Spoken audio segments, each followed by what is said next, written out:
வணக்கம். நாங்கள் இன்று இந்தியாவின் சென்னையில் ஈசிஆர் பிரதேசத்தில் உள்ள செல்லியம்மன் ஆலயத்திற்கு வருகின்றோம். சுமார் 50 வருடங்கள் பழமை வாய்ந்த ஆலயமாக இந்த அம்மன் ஆலயம் விளங்குகின்றது.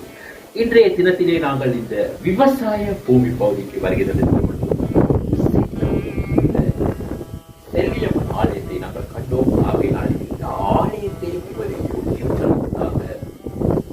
காண்பிப்பதற்காகவே இந்த செல்லியம்மன் ஆலயத்துக்கு வருகின்றோம். இந்த ஆய்வு அது ඉන්දියාවේ සිටින ප්‍රදේශයක ඇවිල්ලා අපේ ඊසියා ප්‍රදේශයට ආවා. එතකොට මේ කිව්ල කුඹුරු පොඩිට කරන කුසිකාර භූමියක් තමයි භූමිය වෙන දැක්කා.